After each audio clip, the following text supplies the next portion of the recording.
Lecture de la première lettre de saint Paul apôtre aux Corinthiens.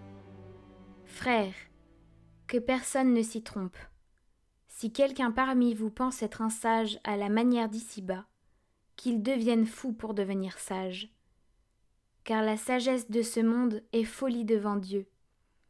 Il est écrit en effet, « C'est lui qui prend les sages au piège de leur propre habileté. » Il est écrit encore, « Le Seigneur le sait, les raisonnements des sages n'ont aucune valeur. » Ainsi, il ne faut pas mettre sa fierté en tel ou tel homme, car tant vous appartient, que ce soit Paul, Apollos, Pierre, le monde, la vie, la mort, le présent, l'avenir.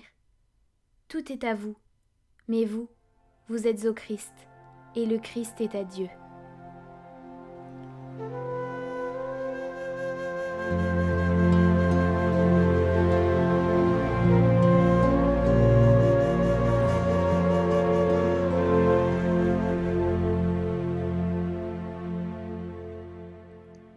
La terre est au Seigneur, et toute sa richesse. Au Seigneur le monde et sa richesse, la terre et tous ses habitants. C'est lui qui l'a fondée sur les mers, et la garde inébranlable sur les flots.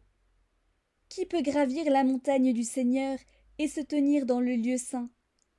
L'homme au cœur pur, aux mains innocentes, qui ne livre pas son âme aux idoles. Il obtient du Seigneur la bénédiction, et de Dieu son Sauveur la justice. Voici le peuple de ceux qui le cherchent, voici Jacob qui recherche ta face.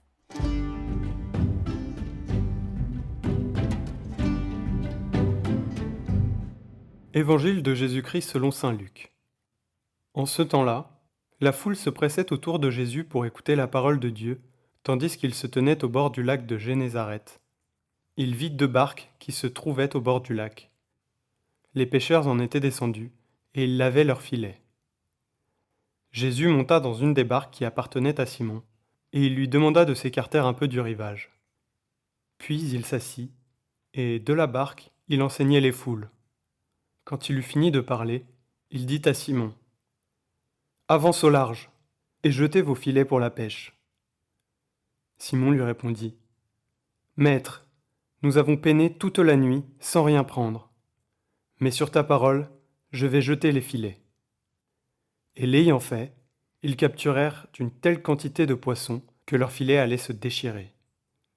Ils firent signe à leurs compagnons de l'autre barque de venir les aider. Ceux-ci vinrent, et ils remplirent les 2 barques à tel point qu'elles enfonçaient.